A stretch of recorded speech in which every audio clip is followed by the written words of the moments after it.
11 en punto. Ok. Pues ahora, pues, si quieren, podemos cerrar las cámaras y a las 11 abrirlas. Yo les abro las cámaras a las 11. Ah, bueno, ok. Les voy a cerrar la cámara, ¿listo? Sí, les voy a cerrar Listo, la cámara. listo.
Muy buenos días. Me da muchísimo gusto saludarlos. Soy Silvia Jiménez, la directora editorial del Fondo Editorial del Instituto Tecnológico Metropolitano de Medellín. Qué rico que nos acompañen hoy. Precisamente estamos aquí gracias a la invitación tan amable que nos hizo ACEUC en el marco de la Feria Internacional del Libro de Bogotá. Muchísimas gracias a todos ustedes por acompañarnos. Esperamos que disfruten muchísimo este rato. A nuestro autor, Albeiro Patiño, me da muchísimo gusto tenerte aquí. Albeiro, muchísimas gracias también por aceptar la invitación y esperamos disfrutar muchísimo de un tema tan interesante del que nos vienes a hablar hoy, de tu libro Sombras en la Red. Muchas gracias también, Albeiro. A Martín Leonardo Rocha, también integrante del Fondo Editorial ITM, quien en esta oportunidad hablará también con nuestro invitado especial, el autor Albeiro Patiño. Martín, entonces, tiene la palabra. Vamos a dar comienzo pues a este rato que esperamos sea de mucho disfrute y de mucho aprendizaje para todos. Adelante, Martín. Muchas gracias, doña Silvia, muy amable. Buenos días a todos ustedes, espero se encuentren muy bien. Encantadísimo de tener la posibilidad de compartir este espacio con nuestro querido autor Albeiro Patiño. Sobra mencionar que como institución educativa, el ITM se encuentra muy a gusto con esta invitación que tan gentilmente nos ha extendido a CEUG en esta oportunidad. Agradecemos, por tanto, a su presidenta, la señora Adriana Cecilia Maestre, que es la editora de la Universidad del Norte, y así como a su equipo de trabajo. También de parte de nuestro rector Juan Guillermo Pérez, rector del Instituto Tecnológico Metropolitano, queremos brindarles un saludo y agradecerles nuevamente este espacio, aprovechando estas nuevas herramientas tecnológicas. Albeiro, bienvenido, muchísimas gracias por compartir conmigo este espacio. Muchas gracias, Martín, muy amable. Bueno, yo también quiero dar las gracias, aprovechando y te interrumpo, claro, ni más faltaba, pues primero que todo al Instituto Tecnológico Metropolitano y a la doctora Silvia Inés Jiménez, que al frente de las bibliotecas y del Fondo Editorial ITM hace un excelente trabajo y estoy muy agradecido porque desde hace varios años ya me han abierto las puertas para yo publicar mis libros. Y bueno, hoy estamos aquí para hablar de uno de esos libros que fue presentado el año pasado, 2019.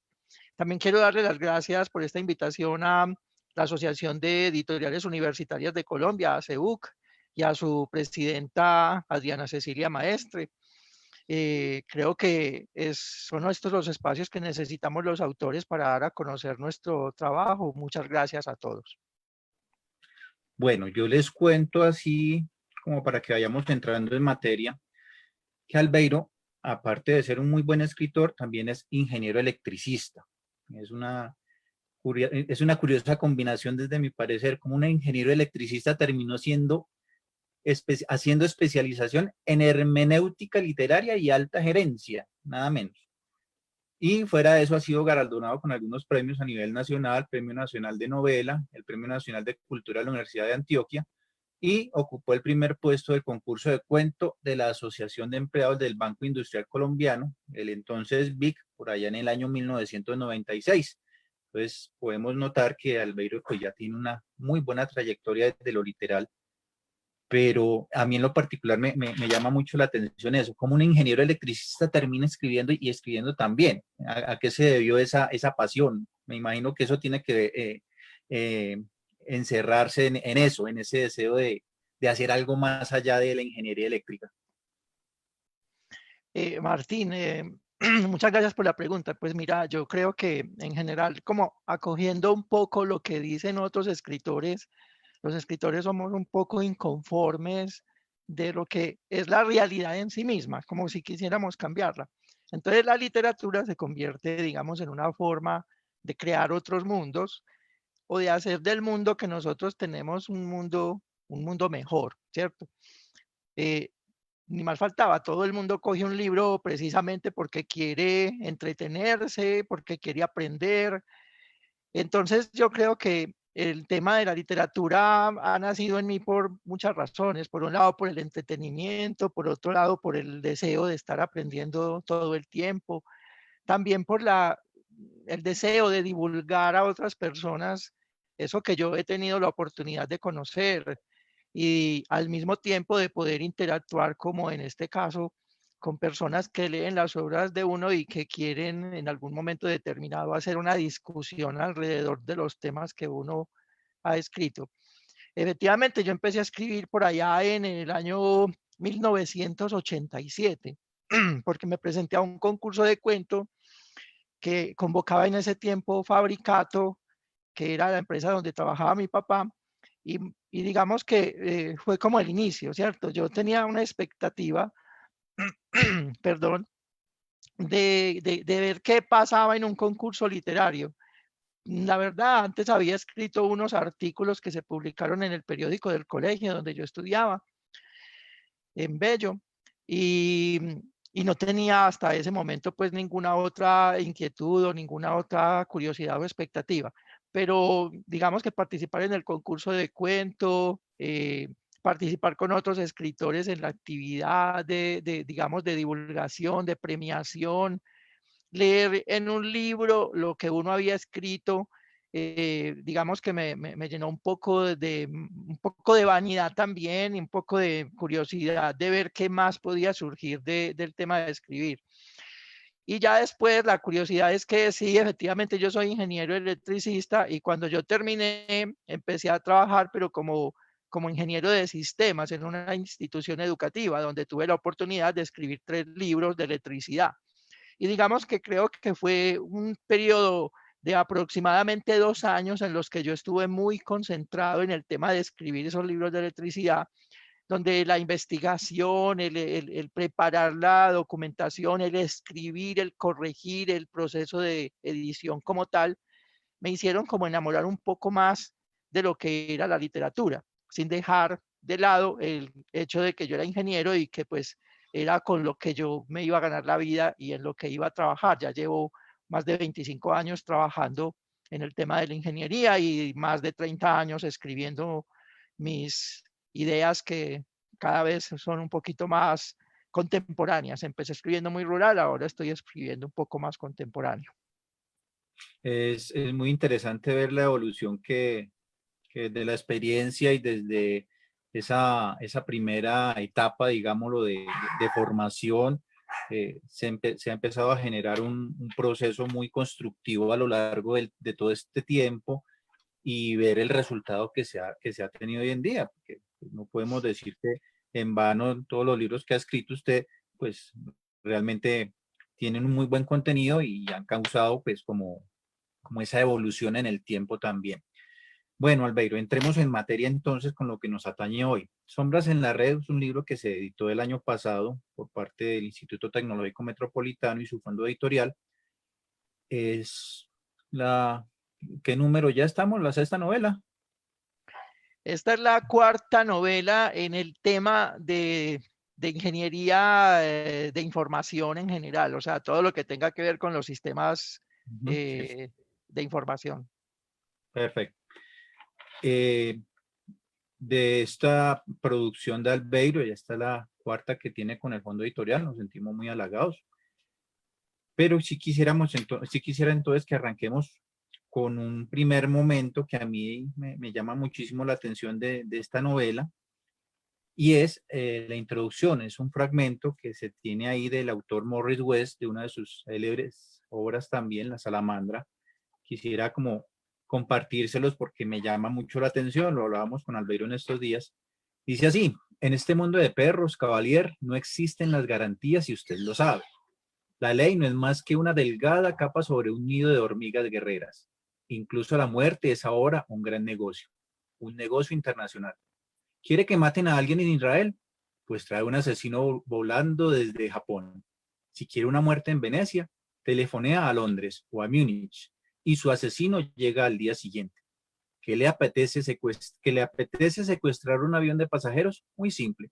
Firma el contrato en Nueva York, embarca a su gente en Estocolmo y hace que lleven el maldito trasto a Libia, si eso es lo que le viene bien. Morris West, La Salamandra.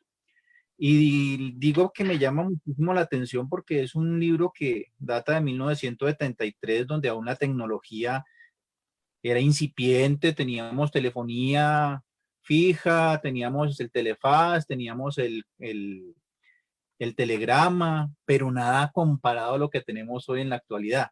¿Por qué precisamente Morris West y por qué precisamente La Salamandra para tomar ese inicio como introducción a esta obra fabulosa que es Sombras en la Red? Bueno, Martín, el extracto que acabas de leer es un fragmento que aparece en el libro de La Salamandra, precisamente de Morris West, que era, digamos, el autor preferido mío cuando yo estaba adolescente, ¿sí? Me gustaba mucho todo el tema de espionaje, todo el tema de confabulaciones internacionales, que era en lo que se especializaba Morris West. Y digamos que el libro básicamente lo que menciona en ese fragmento es todo un proceso, digamos, de masificación y de internacionalización de lo que era o lo que es el crimen, digamos, lo transaccional. En ese caso, lo que nos están diciendo cuando mencionan una cantidad de países en donde uno puede ir y contratar a una persona en un país y para que la persona se desplace a otro país a hacer algún daño, lo que nos está diciendo es que el tema de que el crimen internacional exista no es de ahora, no es nuevo, simplemente ha venido cambiando las mecánicas con las cuales se llevan a cabo los crímenes. Nosotros salimos de la Segunda Guerra Mundial como humanidad y entramos a lo que se llamó la Guerra Fría, ¿sí? Y la Guerra Fría duró hasta 1989, cuando cayó el muro de Berlín, ¿sí? Y eso no quiere decir que a partir de 1989, cuando no hemos vuelto a tener al menos una guerra mundial o no hemos vuelto a tener lo que podría llamarse otra guerra fría, esas guerras no existan, ¿cierto? Simplemente han cambiado de escenario. Justamente en el año de 1988 hubo un suceso que se presentó en el Oriente, donde había un avión estadounidense con un piloto militar que estaba rondando aquellos territorios y el avión fue derribado, ¿cierto? En ese momento, digamos, hubo una confrontación diplomática entre China y Estados Unidos, pero realmente los que más se sintieron ofendidos con todo lo que sucedió fueron los hackers. Y entonces los hackers, a partir de ese momento, digamos que dispararon una guerra en la que empezaron a bombardear con una cantidad de componentes y dispositivos de información páginas gubernamentales que empezaban a ser, digamos, pan de todos los días en países desarrollados como Estados Unidos. Lo mismo sucede que hoy en día tener una central hidroeléctrica, tener todo el sistema que maneja el sistema de acueductos de un país, es necesario para administrar los sistemas bancarios, lo que es necesario para administrar los sistemas de información del Estado, es algo que confluye justamente a la tecnología. Entonces, lo que uno podría pensar es que hoy en día una guerra básicamente estaría planeada con la idea de que se derrumbaran, digamos que todos esos sistemas de información que hoy en día sostienen lo que es necesario para que funcione una sociedad. Y justamente en aquel incidente que se presentó en 1998 entre los hackers chinos y los hackers norteamericanos, lo que pasó fue eso. Ellos empezaron a atacarse, pero pues no se atacaban físicamente los hackers, ni tampoco un hacker atacaba el sistema de información o el computador de otro hacker. No, los hackers chinos atacaban las centrales hidroeléctricas, atacaban los sistemas de acueducto, atacaban todas las páginas gubernamentales que existían en Estados Unidos, las páginas de educación, los sistemas bancarios. Entonces, en un momento determinado, llegaban a presentarse una cantidad de insultos en las páginas, aparecían donde debía aparecer la información relacionada con una entidad financiera, aparecía información relacionada con un insulto a los yanquis, a los norteamericanos. Y los norteamericanos devolvían haciendo lo mismo, ¿cierto? Infiltrando una página china y haciendo más o menos lo mismo, y dejando información ofensiva contra los chinos. Y digamos que ahí fue donde empezó a hablarse mucho de la guerra electrónica que se ha venido presentando incluso hasta hoy entre los chinos y los norteamericanos.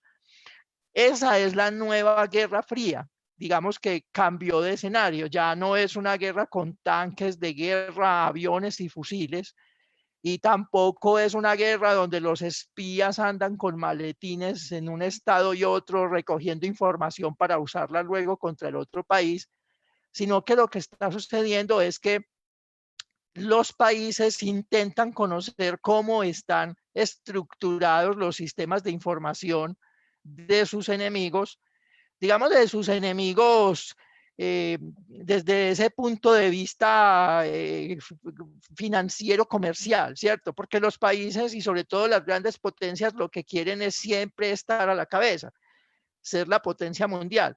Hoy en día hay una guerra entre China y Estados Unidos, pero cada uno de ellos lo que quiere realmente es posicionarse como el estado más poderoso, como la nación más poderosa, la que tiene los mercados más poderosos. ¿Cómo logran eso? Pues simplemente derribando toda la infraestructura y todos los sistemas de información que tiene el otro país. Entonces, hoy en día lo que vivimos en eso, estamos viviendo otra guerra fría.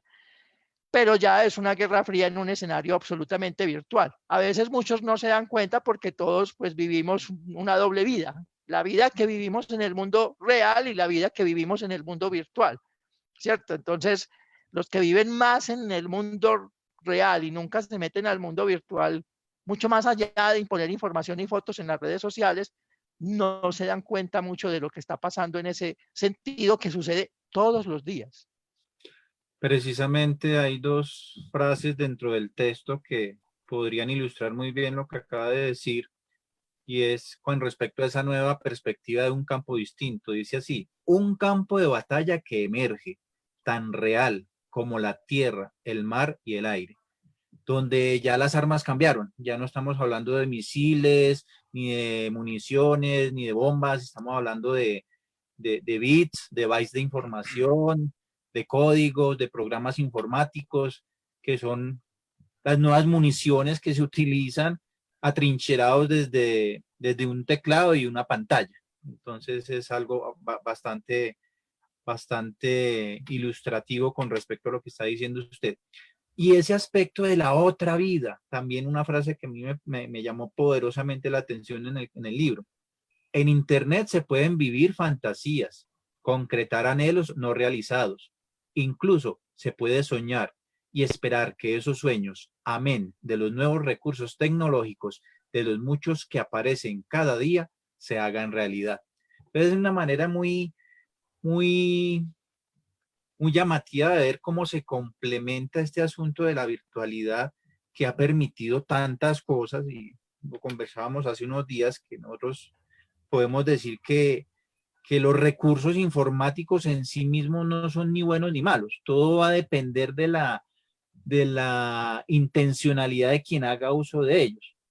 Y ahí es cuando empezamos a mirar un poco más la trama de la novela, cuando se empiezan a plantear todas estas situaciones de los programas espías, de invadir la privacidad de las personas, de cómo desde el relato que se viene haciendo en la novela se invalidan completamente las libertades civiles de los estadounidenses, y pues faltando garrafalmente incluso a sus enmiendas constitucionales.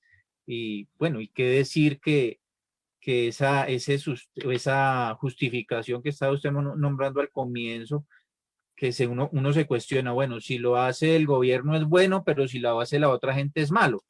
¿Cómo empezar a dirimir ese asunto? Es decir, sabemos infortunadamente que Internet, con todo y lo que tiene, muchas veces se convierte en tierra de nadie, en el sentido de que todavía las legislaciones no han sido lo suficientemente amplias para poder hacer una acción verdadera, pero también teniendo en cuenta que hay libertades de pensamiento, que hay anhelos donde la gente clama a grito en cuello que es necesario que la información circule libremente, que no podemos estar siendo engañados, que no, ¿por qué nos tienen que ocultar cosas que nos pueden afectar? ¿Cómo hacer ahí ante eso? Yo sé que es una pregunta un poco compleja, pero usted desde su perspectiva de autor, ¿cómo mira esa panorámica? O sea, sí, a ver, lo que sucede es que cada día estamos teniendo recursos diferentes, ¿cierto? Ahora Internet plantea una cantidad de oportunidades que no teníamos hace 20 años, ¿cierto? Eh, Todos esos sistemas se han masificado, se han democratizado, ¿sí? Y si bien nos han dado a nosotros acceso a muchas de esas funcionalidades, también es cierto que muchas veces lo que se entrega a las sociedades no es lo último que ha salido, ¿cierto? Y eso último que ha salido, digamos que está en las manos de las entidades de tecnología superpoderosas, como Google, Apple, Facebook. Ellos desarrollan, pero también lo que se está empezando a presentar es, digamos que esas asociaciones entre esos grupos tecnológicos poderosos y los estados donde residen. Digamos que en buena medida eso es lo que le da mucho poder a los Estados Unidos el poder tener acceso a tecnologías donde existen redes sociales, donde toda la gente pone la información que quiera y luego los mismos dueños de esas empresas tecnológicas con personas que hacen parte de los sistemas de seguridad del Estado norteamericano, crean otro tipo de herramientas que les permiten ya, digamos, hacer seguimientos a las personas. Primero las que ellos consideran que son peligrosas, pero luego las que finalmente están cercanas a esas que de pronto son peligrosas, pero que no son tan peligrosas. Supongamos que uno es un personaje que es buscado por alguna situación particular ilícita por un gobierno, ¿cierto? Digamos que no terminan haciendo un seguimiento de la persona, solamente de la persona que ha cometido el ilícito, sino que también entonces hacen seguimientos a personas como por ejemplo la esposa, también los hijos. Pero es que la esposa tiene amigas y la esposa habla con amigas de cosas que podría haber conversado con el que es objeto del seguimiento. Entonces también hay que seguir a la esposa y también hay que seguir a las amigas y a los hijos. Y cuando menos pensamos, y eso fue lo que sucedió justamente en Estados Unidos, cuando menos pensamos, entonces ya los sistemas, digamos, de espionaje no estaban haciendo seguimiento de las personas que eran señaladas de cometer ilícitos, sino que siguiendo a las personas que estaban cerca y de alguna forma relacionadas con estos que cometían los ilícitos, fueron haciendo, digamos que una telaraña donde cabía más de 5 o 10 millones de personas. Y digamos que ahí es donde personajes como el mismo Edward Snowden se cuestiona y dice, pero venga, ¿por qué si hay un solo individuo que ha cometido ilícitos, están haciéndole seguimiento a 10 millones de personas, ¿cierto? Pues si estamos centrados en la persona que comete el ilícito, no es necesario hacerle un seguimiento a 10 millones de personas, simplemente porque digamos que cuando uno hace el árbol, como si hiciera un árbol genealógico de esa persona, eso se va extendiendo hasta llegar a personas que esa persona ni siquiera conoce y nunca tal vez conocerá, ¿cierto? Ahora, ¿cómo dirimir eso? Es muy complicado porque las personas hacen uso de la tecnología que les entrega las empresas tecnológicas, pero a su vez las empresas, el Estado es la que determina muchas veces y sobre todo en estados totalitarios, qué es lo que se le puede entregar a las personas para el uso masivo, ¿cierto? Países donde, como China, por ejemplo, no tienen Facebook porque no quieren tener la relación con Estados Unidos y sus tecnologías, pero tienen su aplicación equivalente a Facebook. No tienen Twitter, pero tienen su aplicación equivalente a Twitter. Y digamos que en países como la China, que son totalitarios, digamos, hay un control mucho más grande sobre las herramientas y sobre lo que las personas hacen con esas herramientas que lo que puede haber, digamos, en Estados Unidos. Entonces, si uno hace una comparación entre unos países y otros, siempre podrá decir, bueno, hay mucho más control allá, hay mucho más limitación a las cosas que la gente puede hacer con esas herramientas que aquí en el lado de Occidente. De todas maneras, sí, uno sí, siempre se cuestiona, como se cuestionaba, por ejemplo, Edward Snowden o como se cuestionaba Chelsea Manning, que ahora es, que antes era Bradley Manning, porque cuando la tecnología es usada por las personas particulares, los usos que se hagan por esas personas particulares en algunos casos son considerados indebidos o ilícitos, pero cuando el mismo Estado hace uso de esas tecnologías en la misma forma que para los particulares es ilícito, para el Estado no es ilícito, para el Estado es normal. Y digamos que lo que siempre termina, digamos, siendo colateral y está, digamos, llamando al cuestionamiento de la gente es que el Estado es como si fuera es como si fueran unos administradores de una empresa que es el país, ¿cierto? El país tiene un presidente que es como el administrador del país.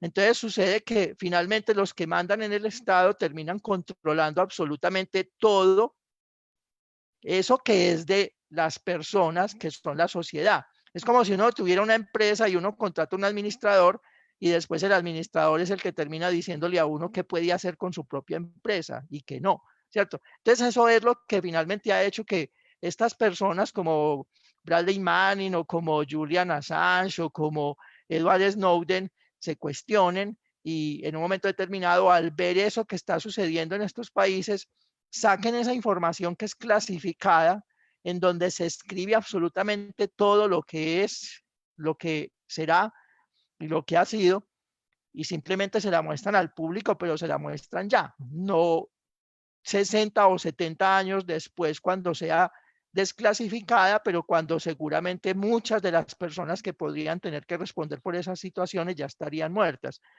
Entonces yo creo que sí, hace falta como la discusión desde el punto de vista de la sociedad como un todo, en donde esté el Estado, pero también estén las personas de la sociedad en sí misma, y se llegue a una conclusión de qué es lo que podría hacerse con la tecnología, para qué es la tecnología, pero en una forma, digamos, un poco más equitativa y en una forma mucho más controlada, que la tecnología se utilice más para hacer cosas de bien para la misma sociedad y no cosas malas en contra de la sociedad como tal. A propósito, perdón, Martín, a propósito, Albeiro, entonces, de esto que usted está hablando, es un libro precisamente que nos muestra también ese poder, el poder de las comunicaciones, el poder de la información, en este caso un poder digital, ¿cierto?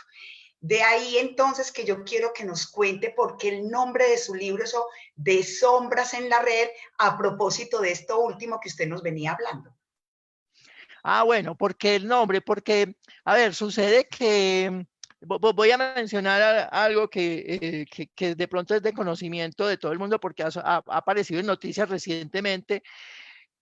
Cuando, digamos, se presentaron las explosiones en las centrales que manejaban todo el sistema eléctrico de Venezuela, eh, el presidente de Venezuela dijo que eso obedecía a un ataque cibernético ordenado desde Estados Unidos, ¿cierto?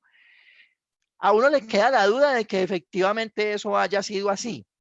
Lo que sí es verdad es que eso se puede hacer, ¿cierto? Existe quienes tienen el conocimiento, las herramientas y la capacidad desde un sitio remoto ocasionar un daño en un sitio como Venezuela o como yo lo narro en el libro, que teóricamente los Estados Unidos generan un programa que llevan hasta la central nuclear de Natanz en Irán y hacen que todos los sistemas de centrifugadoras que hay allá en la central empiecen a girar a una velocidad tan rápida que se queman.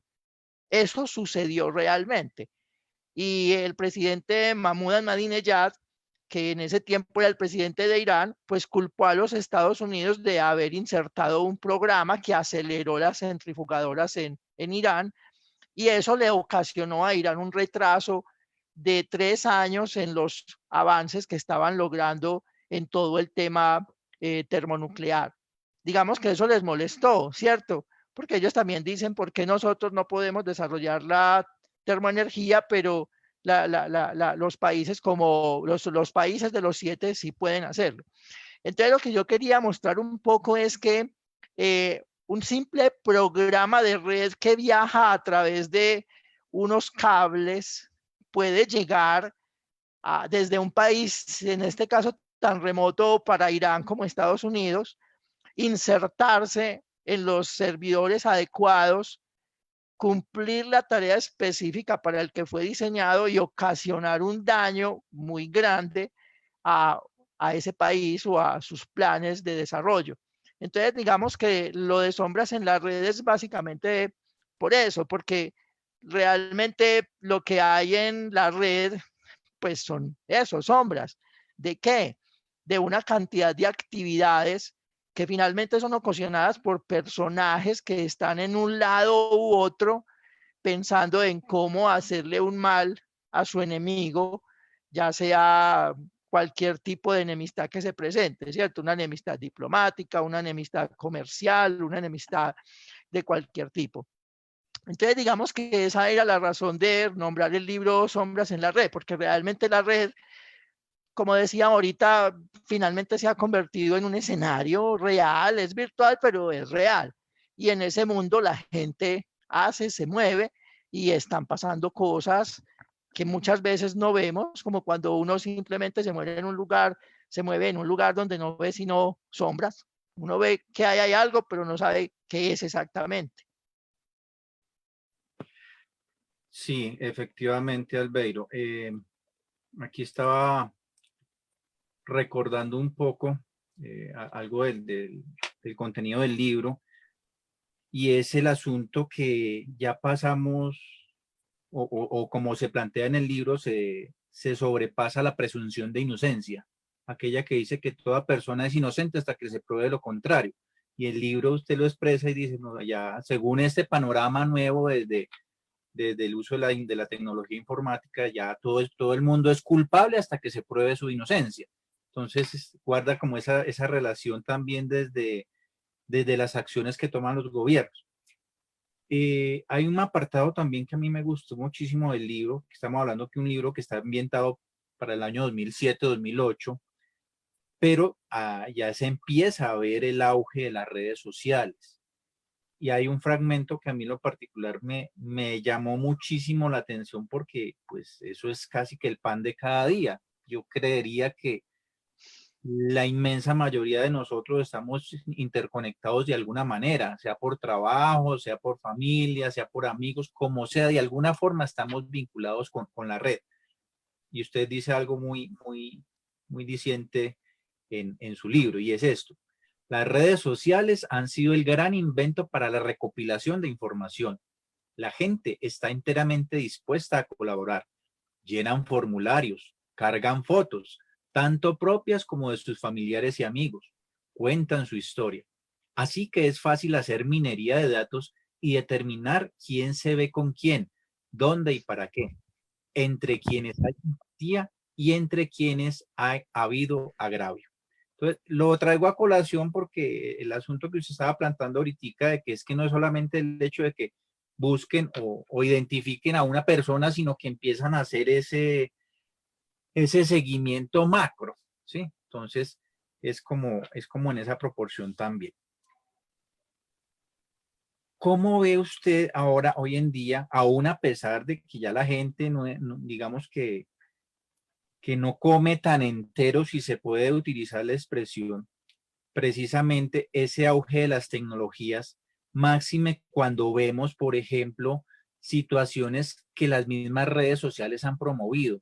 Hemos sabido que se han promovido marchas, se hacen denuncias, cosas que no salen en las noticias, pero salen de pronto por un mensaje de WhatsApp o en video, etcétera, etcétera.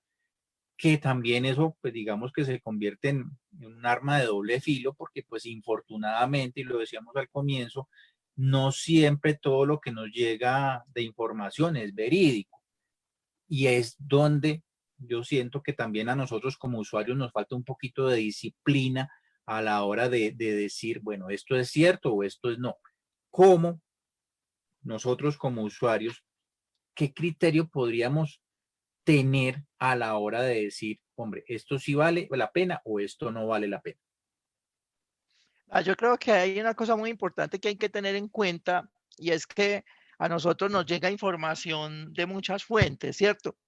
Lo más complicado de todo esto es que, por ejemplo, yo me siento a mirar mi propio muro de Facebook en un momento determinado y veo un videíto que me habla de una situación particular, por decir algo, y para tratar un tema muy contemporáneo, la pandemia, ¿cierto?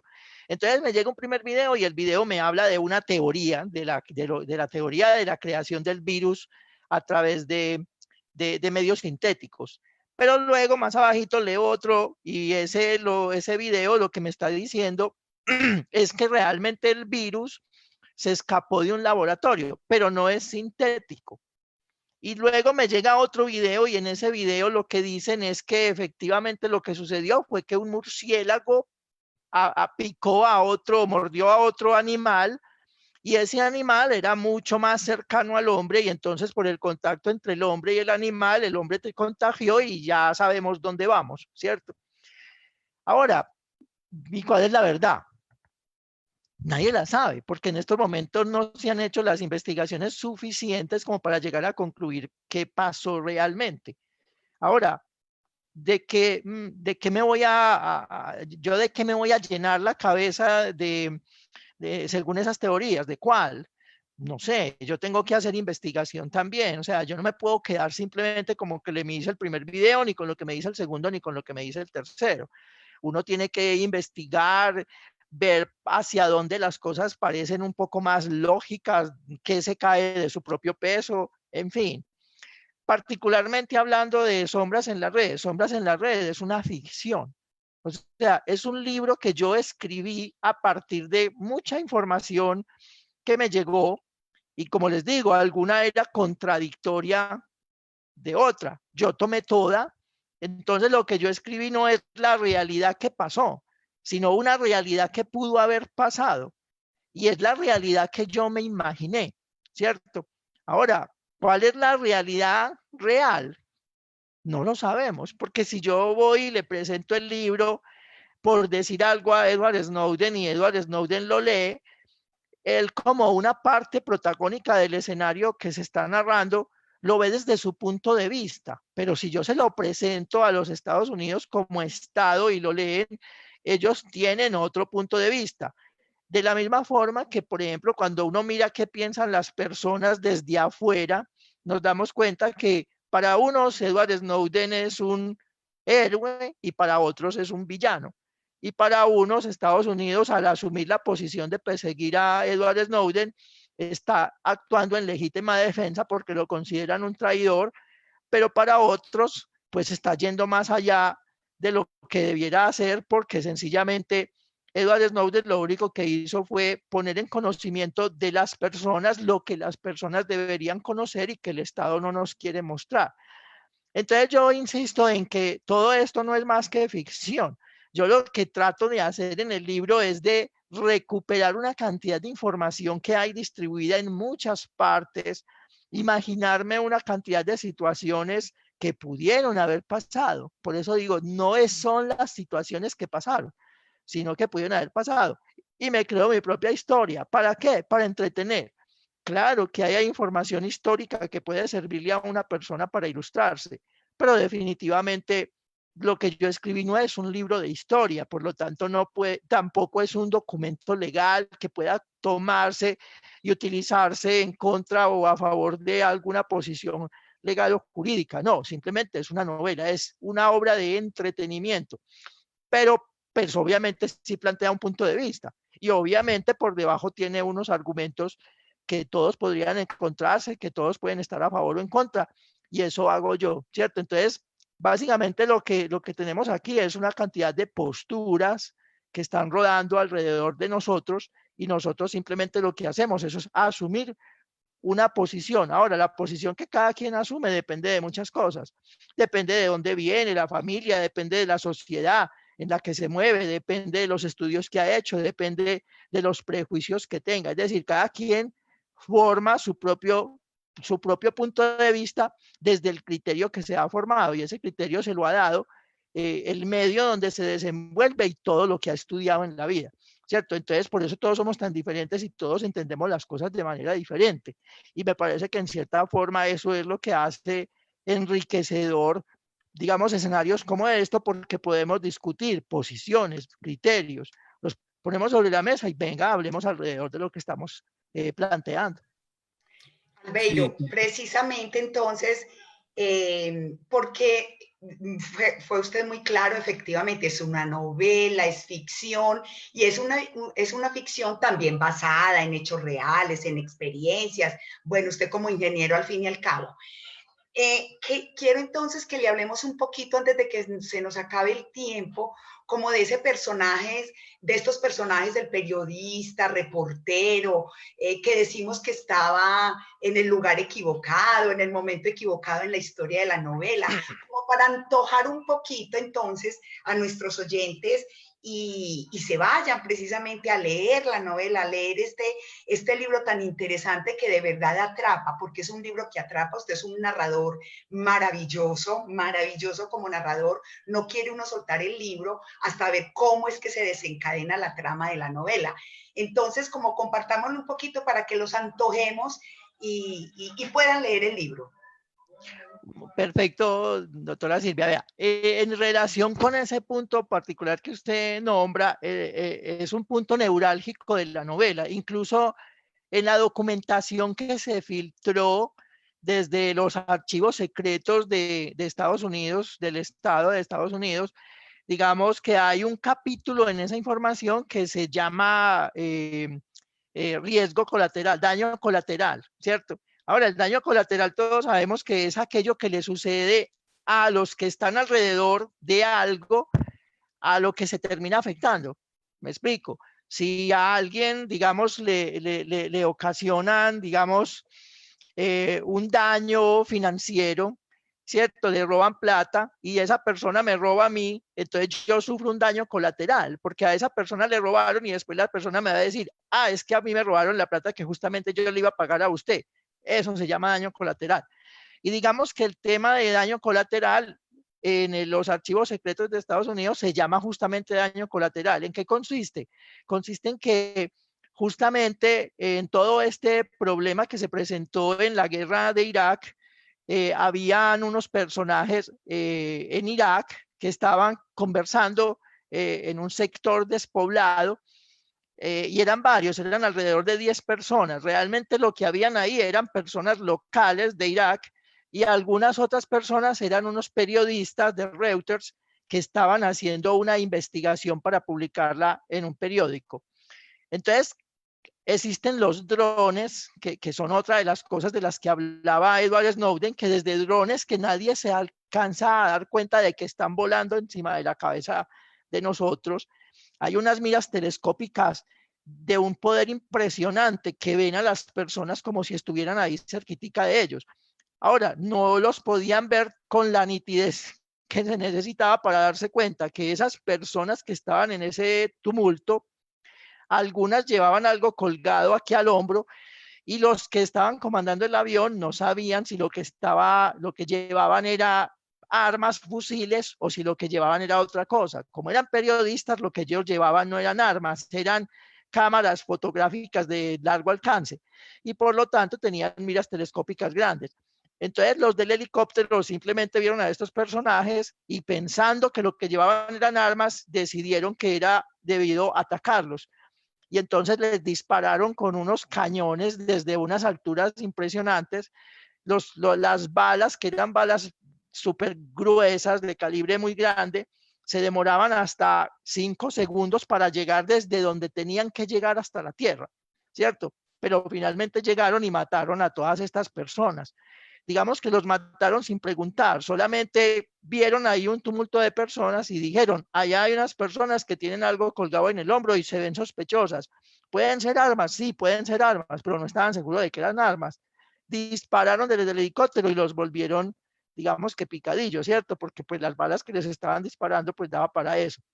Eso fue, digamos, uno de los eventos que ocasionó, digamos, la mayor confrontación en todo el tema de la filtración de información, porque digamos que se trataba de información que no querían, digamos, en este caso los Estados Unidos que se viera.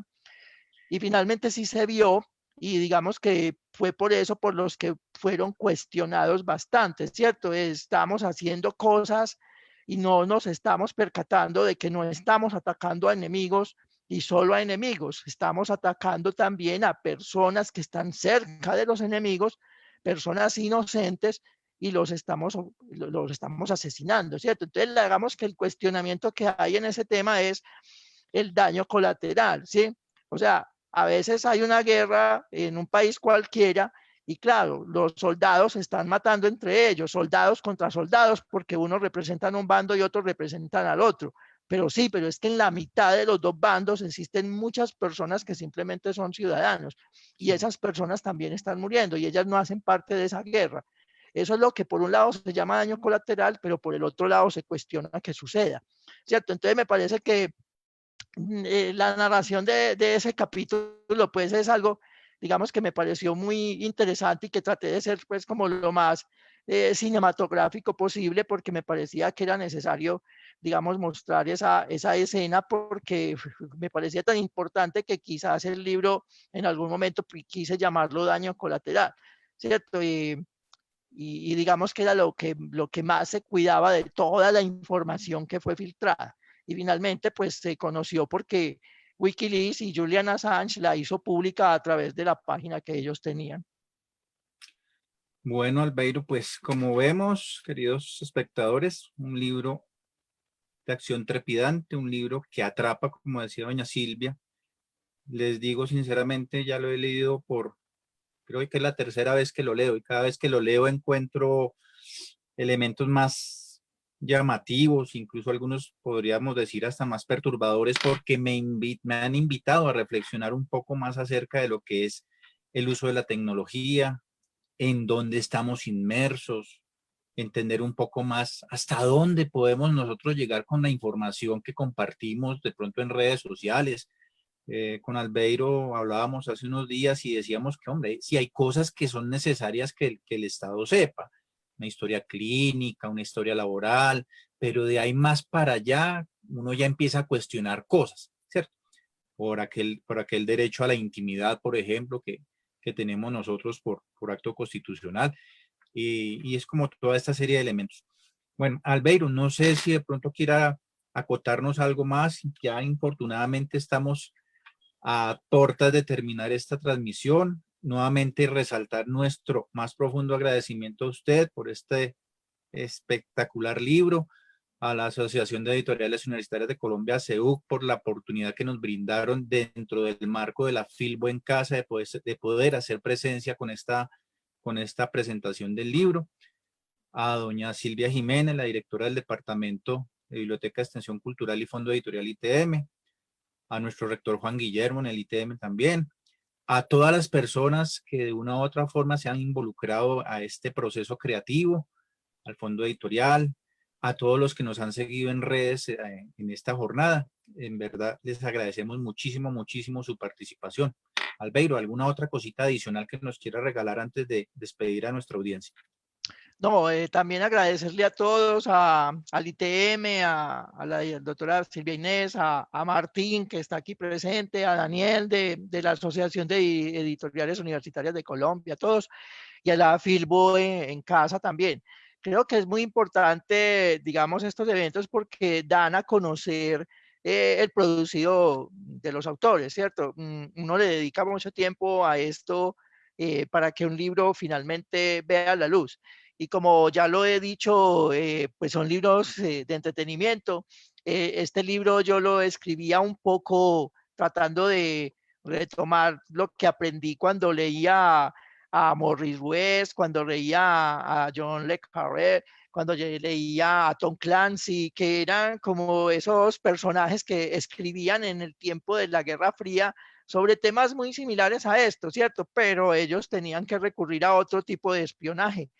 Ya hoy en día, pues, digamos que yo cogí el testigo y ahora estoy un poquito tratando de narrar, pero narrando lo que es contemporáneo de nosotros. Eso es las redes, la tecnología, en fin. Y las situaciones que, pues, digamos que si uno se pone a mirarlo bien en forma, no han cambiado, siguen siendo las mismas intrigas, las mismas conspiraciones y el hombre protagonista de todo eso. Entonces, no más, muchas gracias a todos por la asistencia y espero lean el libro.